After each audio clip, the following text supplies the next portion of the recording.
les lions indomptables, c'est ce qui nous reste après qu'on ait tout perdu depuis 40 ans. C'est poétique. Oui, mais c'est tout ce qui nous reste. Et je pense qu'on a eu tous mal au cœur de voir tout ce qui se passait autour des lions. Il n'y a pas un seul Camerounais à qui ça pouvait plaire. Je dis, j'espère que la sérénité qui est revenue est véritablement définitive. Maintenant, si la FECAFOOT voudrait graver des choses dans le marbre, ben, il faut qu'ils dénoncent cette fameuse convention qui les lie à l'État du Cameroun. Et comme ça, ils auront vraiment, en ce moment-là, les manettes libres pour gérer de manière entière et autonome l'équipe nationale. Et vous savez, parce que vous avez parlé de 2 équipes, moi je pense qu'il y a 3 équipes techniques. Il faut rappeler, il faut ramener cet entraîneur-là à l'ordre. Qu'il sait. S'il vous plaît, laissez-moi parler. Laissez-moi parler. Laissez-moi parler. S'il te plaît, maître. Parce que moi, quand je regarde cette configuration, je vous dis que Magui sera beaucoup plus enclin à écouter Mounouga qu'à écouter les adjoints. Les adjoints. Les 2 autres adjoints. Oui. Et attends, comment voulez-vous qu'il se comporte devant les autres vidéo-analystes retenus? Le consensus des braves a finalement eu lieu entre le ministère des Sports et la Fédération camerounaise de football. J'ai jamais vu 2 sélections, une sélection pour plusieurs staffs techniques, une sélection où les gens se traitaient le chignon à l'extérieur comme à l'intérieur. On discutait les stades où les matchs des Lions indomptables devraient se disputer. On espère cette semaine avec ce consensus survenu autour de l'équipe nationale. Finalement, on a décidé de jumeler les 2 sélections, à savoir les 2 staffs pour en faire un staff du jamais vu également, avec un sélectionneur qui a 8 adjoints, un staff constitué d'environ 18 personnes. Pour d'aucuns, on estime que c'est un staff pléthorique, l'équipe nationale du Cameroun. C'était peut-être le prix de la paix. Il le fallait peut-être. Moi, j'aime pas l'expression retour au consensus. Il n'y a pas de consensus. C'est un retour à la normale. Le retour à la norme. Beaucoup de gens se sont dévoyés. Je ne prends pas le parti des différentes paroisses qui se mettaient en place. Le comité de soutien des abois n'est jamais trop tard pour bien faire. Quant au caractère dit pléthorique de ça, nous avons les moyens de ce personnel. Il faut maintenant que les résultats justifient cela. Donc, ne retournons pas dans tout cela, mais on ne va pas faire l'économie d'une clarification pour monsieur tout le monde. Nous sommes dans un état de droit et le président a toujours préconisé que nous sommes dans une république. Donc personne ne doit transgresser l'ordre public en respectant les normes et les dispositions de notre pays. Et c'est bien comme ça. Donc j'espère que ce climat-là va s'étendre à la FECAVOLE, à toutes les fédérations, pour qu'on n'ait plus une sorte de banditisme parfois administratif avec la compréhension, la tolérance de ceux qui sont en charge de réguler et de veiller sur l'ordre public. Donc, c'est bien qu'on soit rentré, il n'y a pas de... Le perdant, la défaite, c'est la défaite de la médiocrité dans laquelle certains voulaient nous entraîner. Et c'est la victoire du bon sens et de l'intérêt général et de l'ordre public. Donc, il faut que chacun nous participe parce que ça reste comme ça. Donc, il y a des détails qu'il va falloir clarifier aussi.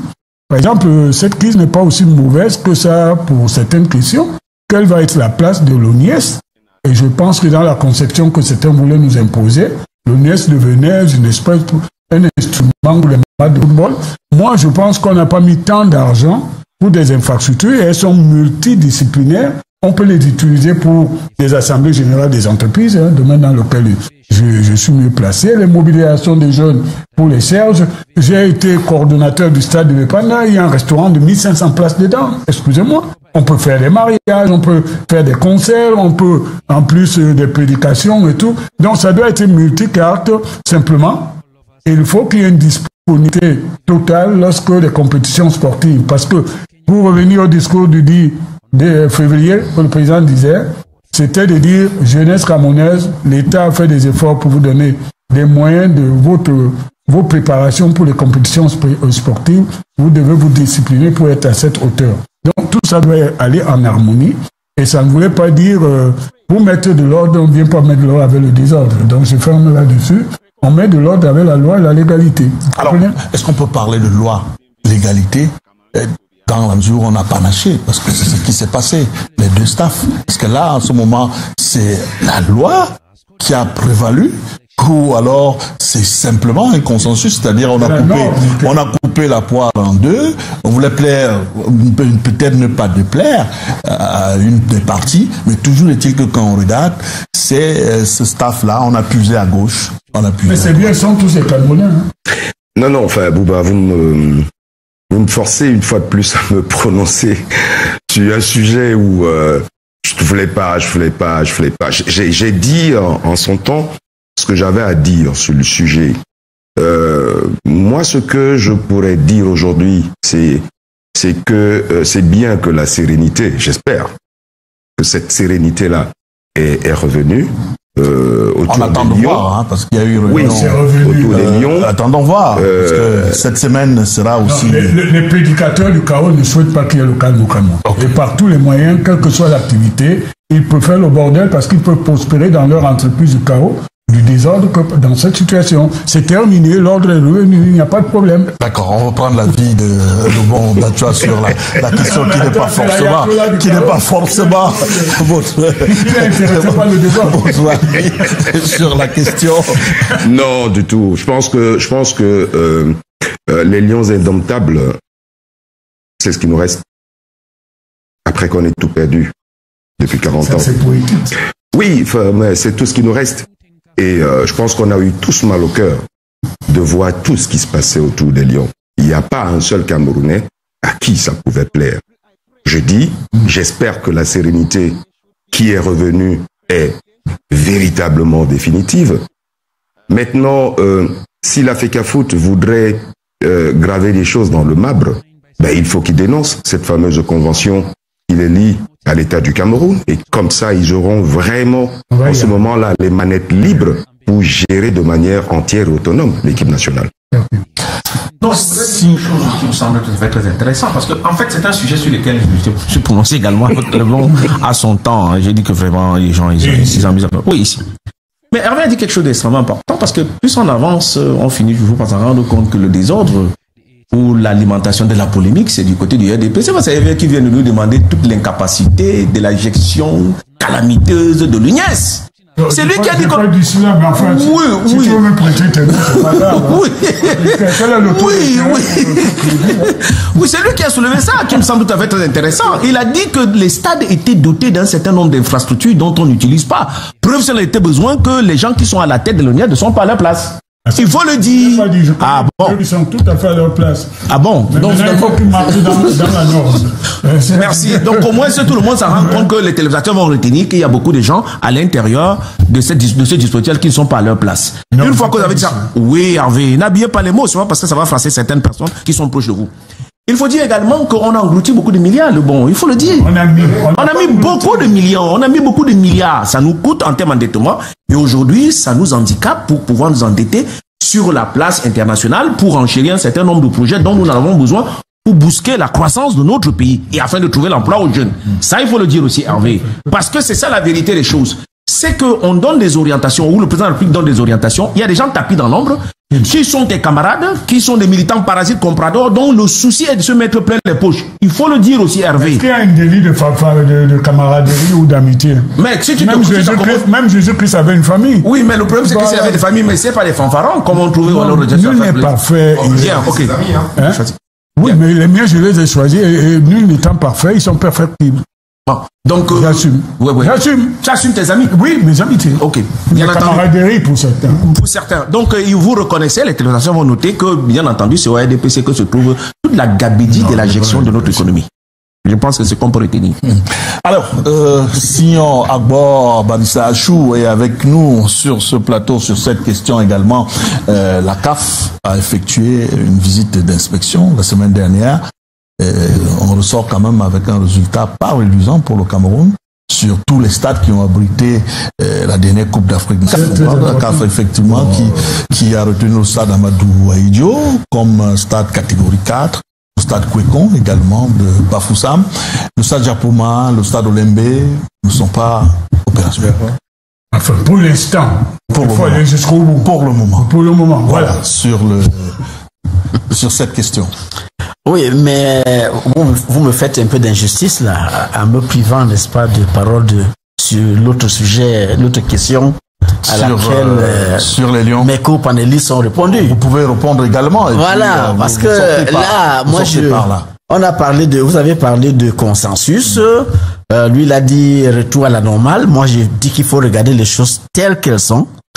Lorsque vous avez un entraîneur qui vient avec son adjoint, avec son vidéo-analyste, ça, c'est une équipe technique. Il a son équipe technique. Et vous savez, parce que vous avez parlé de 2 équipes, moi, je pense qu'il y a 3 équipes techniques. Il faut rappeler, il faut ramener cet entraîneur-là à l'ordre. Qu'il sait. S'il vous plaît, laissez-moi parler. Laissez-moi parler. Laissez-moi parler. S'il te plaît, maître. Parce que moi, quand je regarde cette configuration, je vous dis que Magui sera beaucoup plus enclin à écouter Mounouga qu'à écouter les adjoints. Les adjoints. Les 2 autres adjoints. Oui. Et attends, comment voulez-vous qu'il se comporte devant les autres vidéo-analystes retenus par le MINSEP et la FECAFOOT? Quand il a sa part. Non, mais il faut que les choses soient... Qu'il épouse les normes, n'est-ce pas, conventionnelles. Mais je pense que, si je ne me trompe pas, il a encore dit, après ce consensus, que son employeur, c'est le MINSEP. Non, il a changé d'avis. Il a changé. Oui, ne lui prêtez pas un vocabulaire qui n'a plus. S'il a changé, c'est tant mieux. Mais moi, je voudrais souligner. Le ministère a été clair à la réunion. Ce monsieur ne doit pas. Il a dit que désormais, Marc Brice est mis à disposition sur le plan technique. Mais sur le plan juridique, c'est ça. La Fédération camerounaise de football. C'est ça sur le plan juridique. Monsieur Ntolo a également fait une sortie pour préciser qu'il y avait un petit retard à l'allumage et que Marc Brice devra signer un contrat avec l'Afrique. Mais ça a été fait. Je veux quand même dire, je suis un peu peiné parce que j'ai beaucoup d'amitié, maître est mon ami. Mais je suis... on ne se voit jamais. Hein? Oui. Non, souvent il faut se protéger ses amis. Je suis un peu surpris, mais curieux aussi. Parce qu'un homme du talent, le maître Achou, ne peut pas faire un procès préventif. Il est en train de juger des événements qui n'ont pas encore lieu. Ça veut dire que il souhaite que ces événements arrivent. Alors, je ne pense pas qu'il souhaite que l'équipe du Cameroun perde, mais il est en train de faire un procès sur le fait qu'il n'y aurait pas de cohésion entre les gens qui ont été mis en place. C'est un procès préventif. Et c'est totalement inacceptable parce que ça devient un préjugé. La dernière chose, il faut que ce soit clair pour ceux qui ne savent pas, hein, le football a 18 lois du jeu. Et nous qui avons été dirigeants de club, ou qui le sommes, nous savons comment ça fonctionne. Monsieur Mavunga, c'est comme ça qu'il s'appelle, est l'assistant de Marc Brice. Tous les entraîneurs du monde ont un assistant, mais ce n'est pas son adjoint. Son adjoint s'appelle Tungu Pile. Adjoint numéro 1 et deuxième, c'est Pagou. Chacun reste dans le retour à la norme. Hein. Chacun reste à sa place. Vous comprenez?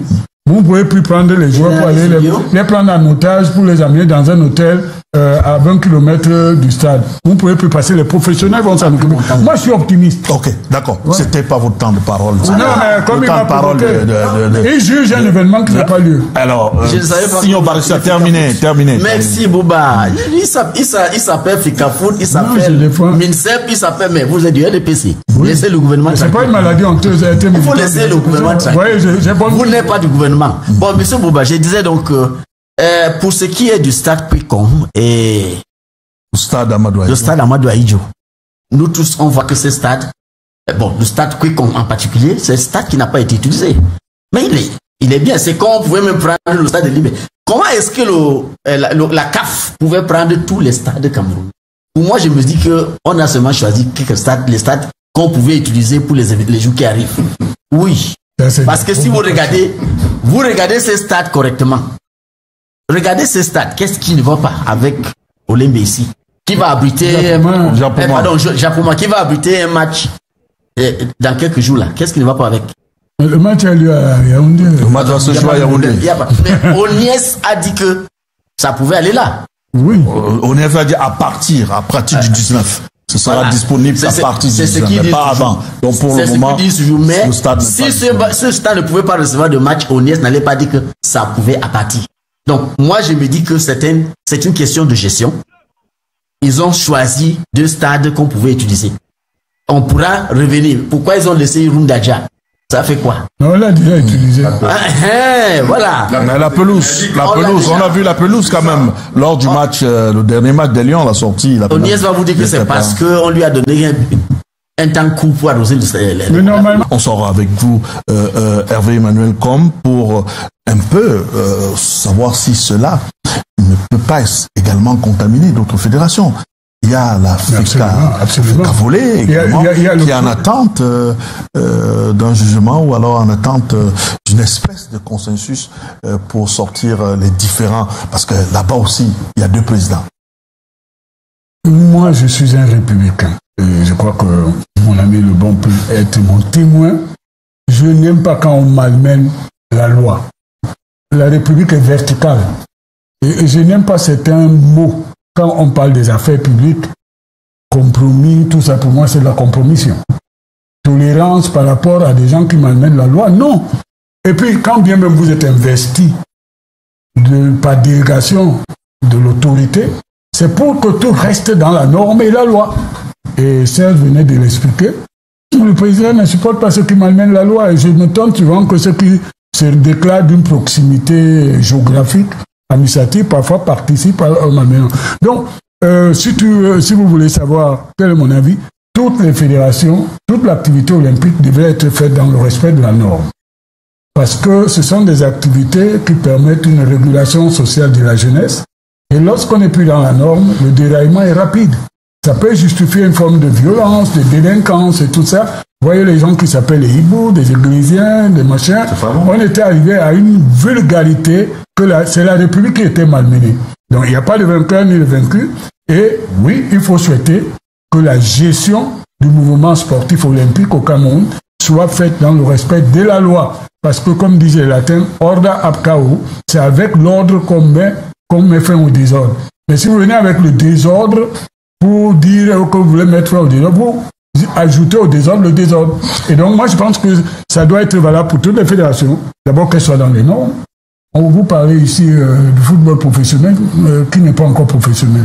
Et cette espèce d'attelage où on met les coureurs de fond avec les gens qui font du relais ou de 4x100, ça fait désordre. Donc je crois que le moment est venu et moi je suis heureux que ce sport principal de mobilisation de foule rentre dans la norme et que cela se prolonge dans les autres activités, même dans la vie publique. Vous comprenez? Si vous prenez des grandes questions qui nous ont animés ces temps-ci, et c'est pour le bonheur de mon cher Datua et ses amis, vous allez dans les problèmes du foncier, c'est les gens qui malmènent l'ordre public, alors que la question, il n'y a même pas de problème. Vous allez dans d'autres domaines, c'est des gens ce sont des individus, des Camerounais, hommes comme femmes, qui participent, et moi étant républicain, et je voudrais marcher dans l'imitation de Paul Biya, parce que je suis un RDPC pour dignité, n'est-ce pas? C'est un enfant de la République, et jamais il n'accordera l'avantage à celui qui malmène la loi pour atteindre certains privilèges. Quand on l'a compris, on devient un bon collaborateur. Voilà. Pas football, je ne parlerai pas football. Juste Hervé, peut-être pour vous rappeler également que vous avez un fan club à Fribourg, Raoul. Ah ben lui, merci. Qu'il est scotché. C'est de là-bas. Bon, il n'est pas de là-bas. Non. Il n'est pas c'est le président fan club. On torpille la loi. Hervé, j'ai un ami politique qui le 22 septembre 2020 a été arrêté chez lui devant sa femme et ses 2 enfants à l'époque. Il s'appelle Olivier Bibou-Nissak, condamné à 7 ans. Je t'ai jamais entendu sur le sujet. Ah si. Ah si. Qu'est-ce que tu as dit? Je peux répéter? Oui, bien sûr. Moi, j'ai le respect. Parlant d'Olivier, hein. Je ne parle pas des autres. Oui. D'accord. Je respecte l'autorité de la chose jugée. Et je ne veux pas parce que je suis sur un plateau de télévision, sur l'émission. Ça, c'est l'homme politique qui revient là. Attends, mon cher. Je veux le républicain qui n'aime pas quand les lois sont torpillées. Mais je vais y arriver. Je ne veux pas le politicien. Je vais y arriver, mon cher ami. Je veux le républicain. Mon cher ami, il ne faut pas parasiter l'audience de Canal Presse qui vous permet de faire des meetings, même qu'ils n'ont pas d'autorisation de manifestation. Moi, j'ai dit... C'est pour répondre à ma question? S'il te plaît, oui, c'est pour répondre. C'est pour répondre. Tu ne peux pas m'entraîner dans une situation où je vais me mettre à critiquer une décision de justice dans mon pays, alors que parmi les éléments de la solidité de la République, c'est le respect de l'autorité de la chose jugée. J'ai eu ma réponse. Oui, et si elle ne te plaît pas, tu recours, c'est encore le moyen de recours. Je ne vais pas critiquer la magistrature, la justice, c'est-à-dire, écoutez, la politique, c'est pas un costume. Olivier a été condamné à 7 ans. S'il te plaît, le dos. Alors, le monde à toi. Il y a des lieux pour vous avez posé une question. Il y a des lieux pour aller contester cela si ça n'a pas un lien avec non, je voulais écouter le commentaire de celui qui n'aime pas quand on torpille la loi. Je n'aime pas quand on mène la loi. Et pour moi, dans la loi, il y a des normes et il y a l'autorité de la chose jugée. Je parle devant un brillant avocat. D'accord? Je ne viens pas dans un débat pour critiquer les décisions de justice. Merci, cher monsieur. Merci sur cette, merci, s'il vous plaît, sur cette question. On trouvera peut-être l'occasion de revenir là sur les décisions. Les décisions. On trouvera peut-être. On trouvera peut-être. Non, on trouvera jamais l'occasion. Parce que c'est pas la thématique. C'est pas la thématique. Oui, mais ça construit la République. C'est important. Ça construit la République. Ça construit la République. Permettre quand même que vous allez permettre non, que c'est pas là le problème, c'est que Hervé a soulevé un problème de fond de l'organisation de notre État qui est dans l'ensemble, qui est normé et de l'autorité de la chose jugée. C'est ça, et je pense que le bon a bien fait de soulever le problème. Non, il a bien fait de soulever le problème en disant que le départ de l'opération n'était pas peut-être pas dans les règles de loi, mais Hervé a répondu en disant qu'il y a les normes de recours pour pouvoir se faire. C'est tout, aussi simple que ça. Donc maintenant tout le monde sait que nous allons dans ce cadre-là, Bouba, dans ce cadre-là, avancer avec les autres sujets parce qu'il s'agit de 2025 qui est extrêmement important pour l'ensemble du Cameroun.